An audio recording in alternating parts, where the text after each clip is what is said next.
Hello, my name is Christina Ennis and welcome to the 2024 Mineral Resources Review, sponsored today by Trajectory Engineering, powered by Gale Force Winds. I'm joined by MHA Lloyd Parrott from the District of Terra and the opposition critic for industry, energy, and technology. Thanks for joining me, Lloyd.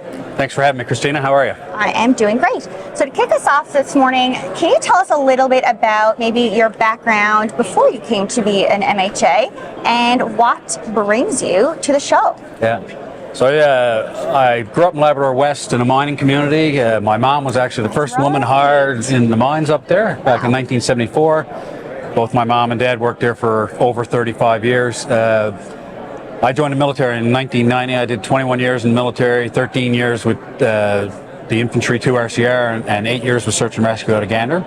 Retired in 2011 after an injury and got heavily involved in industry. So industry brought me to a lot of work with the Bull Arm, with Hebron. I was on the board of directors while Hebron was being built. Did a lot of work in Long Harbour with Vale, substantial amount of work at the refinery with shutdowns and other things. And left that in 2018 and decided to run for politics in 2019. And in amongst that, I sat on some different boards and I was a town councillor for several years and here I am. Awesome, and here we are, here in St. John's for the Mineral Resources Review. So since you've been involved with the Industry, Energy, and Technology Department, can you tell me a little bit about how you've seen the mining sector grow and a little bit more about the opportunity that you see in the province? Yeah, so we've seen lots of opportunity here in Newfoundland, obviously, and I will say that we haven't taken advantage of all the opportunities we have for sure, but we look at places like Marathon Gold, the new expansion in Voisey's Bay, right.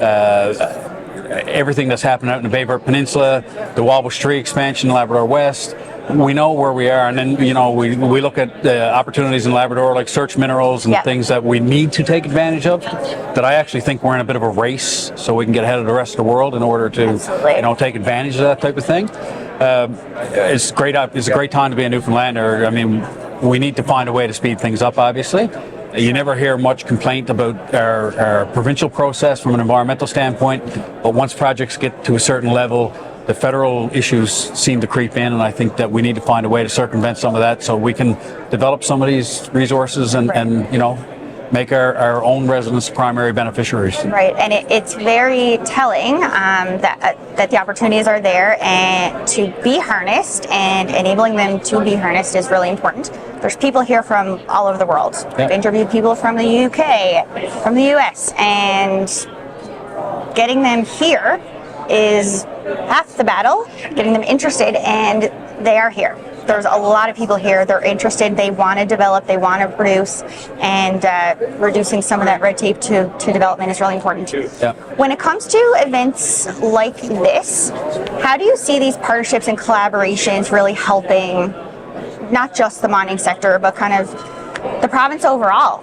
Yeah, well, I mean, from an industry standpoint, this sets people up to meet the key players throughout the world. The global investors, people that are already involved, people who will be interested in buying our product once we get to market. We're ideally positioned in the North Atlantic with shipping alleys where we can get things all around the world. What we need now are investors from outside to come in, look at what some of the junior mining and prospectors have found here, and show them that we can, and we have proven that. We look at Voisey's Bay, IOC, Walbush Mines, Muskrat Falls, Churchill Falls, the oil rigs we've built. We're a world leader in what we can do when it comes to this type of work.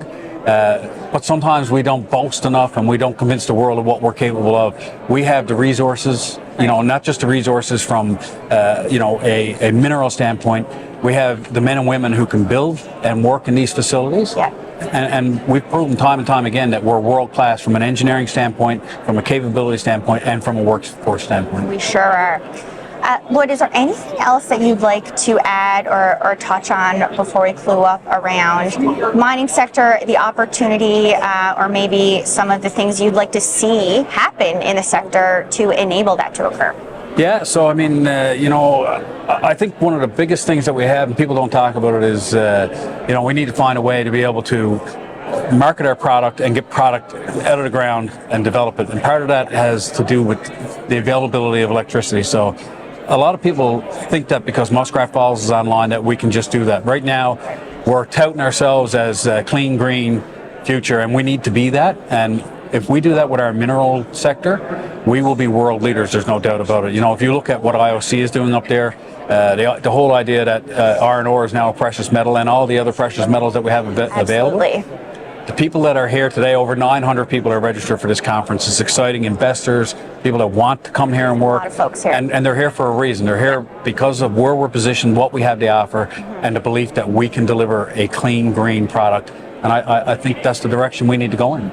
Excellent. Well, thank you so much for sharing your perspective on the mining sector and kind of where we need to go in the future to operationalize a lot of these opportunities that we have literally right at our doorstep. Thanks so much for joining us here at the Mineral Resources Review, and stay tuned for more.